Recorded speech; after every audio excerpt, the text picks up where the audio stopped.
Hello সবাইকে। আজকে আমি সাপা আপুর এই শাকসুকা রেসিপিটা ট্রাই করব। ফার্স্ট যখন এই ভিডিওটা দেখি তখন অনেক ভালো লাগছিল যে হয়তোবা অনেক ইয়াম্মি লাগবে খেতে। তো তার জন্য আমি আজকে ভাবলাম যে এই শাকসুকা রেসিপিটা আমি আজকে বাসায় বানাবো যে কিরকম আসলেই খেতে। শাকসুকা বানানোর জন্য আমি এখানে নিয়েছি আলু কেটে, পেঁয়াজ, তারপরে মরিচ নিয়েছি, টমেটো। যেহেতু মরিচ এইখানে দেয় না তাও আমি অ্যাড করছি মরিচ। তারপরে এই যে আমি একটা ফ্রাই প্যান নিয়েছি, ফ্রাই প্যানে তেল দিয়ে এই যে এখন অনিয়ন দিয়ে দিচ্ছি। আর এটা হচ্ছে সোয়াবিন তেল। আর বাসাতেই যে ফ্রাই প্যান বা কড়াই যা আছে ওইটাতেই তোমরা এই রেসিপিটা ট্রাই করতে পারবে। আর আমার বাসায় ফ্রাই প্যান ছিল, এই তো দেখতেই পারছো। তো এটাই আমি করছি। ভিডিও করার জন্য যে নতুন একটা ফ্রাই প্যান এনে তারপরে যে ভিডিও করব ওইরকম কিছু না। তারপরে দেখো আমি অনিয়নটা ভেজে তারপরে টমেটো দিয়ে দিয়েছি আর তারপরে পটেটো দিয়ে দিচ্ছি। এটা একটু হালকা একটু ভেজে নিতে হবে, এখন কিছুক্ষণ এইভাবে নাড়িয়ে নিতে হবে। আর হ্যাঁ, এখানে কিন্তু অলিভ অয়েল ইউজ করছিল, কিন্তু অলিভ অয়েল তো বাসায় ছিল না, এর জন্য আমি হচ্ছে সয়াবিন তেলটা ইউজ করছি। রান্নার ফাঁকে ফাঁকে সাপাপুর ভিডিও দেখতেছিলাম যে কিরকম কি রান্না করেছে, কি কি দিয়েছে। সো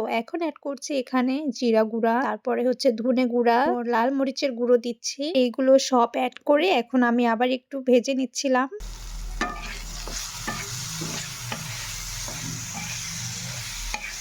তারপরে এর ভিতরে ১ মাগ পানি দিয়ে দিয়েছি। তো আমি একটা বোতলে হচ্ছে পানি নিয়েছিলাম। তো সেখান থেকে আমি পানিটা দিয়ে দিয়েছি। পানিটা দেওয়ার কারণ কি? আমার তো মনে হয় আলুটা সেদ্ধ হওয়ার জন্য এই পানিটা দিয়েছে।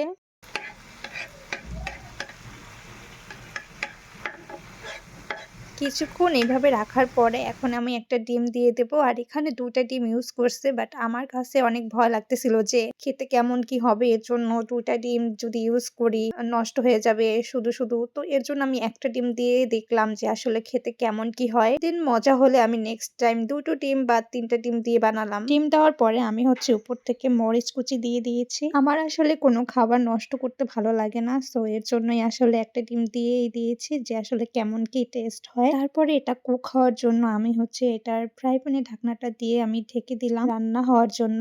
একটু পর দেখছিলাম যে কতদূর হচ্ছে আর কি। ফার্স্ট টাইম আমি হচ্ছে এরকম একটা রেসিপি ট্রাই করছি। সো এক্সাইটেডও লাগছে, তার ভিতরে আমি নার্ভাসও আছি। So ready my shakshuka recipe. My বলা যাবে না, এটা হচ্ছে সাফা কবিরাপুরের হচ্ছে রেসিপিটা। সো ওইটাই আমি ফলো করে আজকে বানালাম শাকসুকা। কি যে সুন্দর একটা স্মেল আসছে। এটা খাওয়ার জন্য এখানে আমি ৩ টা পিস ব্রেড নিয়েছি।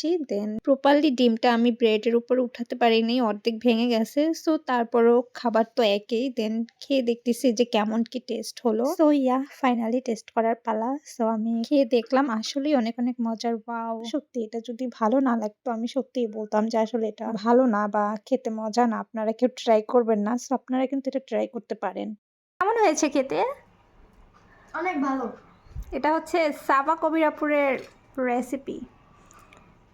মোটামুটি নাকি? কেমন? সত্যি বলো। ভালো। ও তাহলে অনেক মজা হয়েছে। আমার কাছেও অনেক ভালো লেগেছে। আসলেই আমি ভাবছিলাম যে কেমন হবে খেতে।